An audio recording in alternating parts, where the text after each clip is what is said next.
Hi, today I'm going to discuss the topic of whether a one-person business can work for E2 purposes.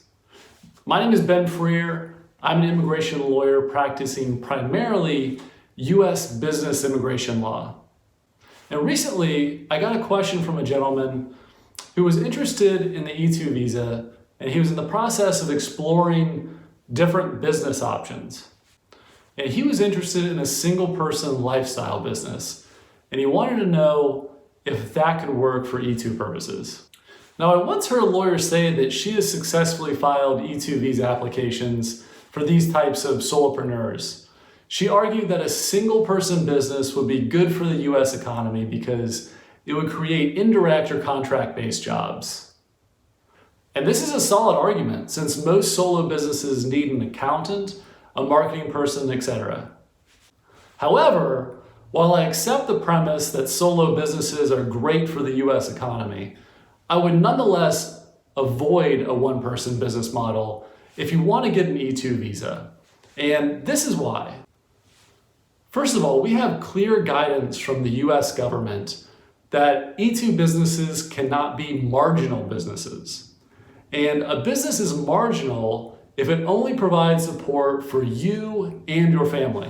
This prohibition against marginal businesses for the E2 is being strongly enforced as a result of the Trump administration's priorities. President Trump has signed the Buy American, Hire American executive order, and the order is intended to prevent the displacement of American workers by foreign nationals. And this order has had a far-reaching impact on the US business immigration landscape. In the E2 context, the order has resulted in heightened scrutiny of E2 businesses. So you should assume that your E2 visa application will be closely scrutinized to determine if your business is likely to employ US workers. And if the government decides that the business will not create jobs, your application will probably be denied. And you absolutely want to avoid that scenario. For most applicants, a denial is extremely frustrating, disruptive, and costly. The E2 visa requirements mandate that you invest in your business to the point where it is operational at the time of application or close to it. This means that you could spend a ton of time, energy, and money to prepare for business operations only to have your application denied because the government isn't satisfied that you will need employees. So how do you avoid a denial based on this marginality requirement? The best way to avoid a denial due to marginality is by carefully planning that starts early on in the process.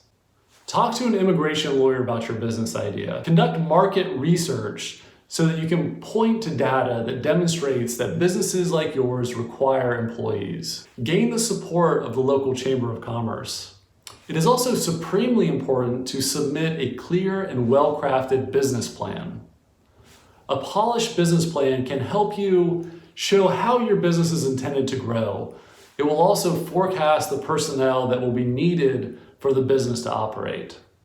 Presenting an easily understood business plan that shows how all of the requirements are being met will make the decision maker's job easier. This in turn will increase your odds of a successful process. Now, hopefully this general information was helpful. If you want to avoid a frustrating denial of your E2 visa application, avoid the solopreneur model. And if you have any questions about this topic, or if you'd like to set up an informational phone call, please feel free to reach out to me. Thank you very much for watching, and we'll see you next time.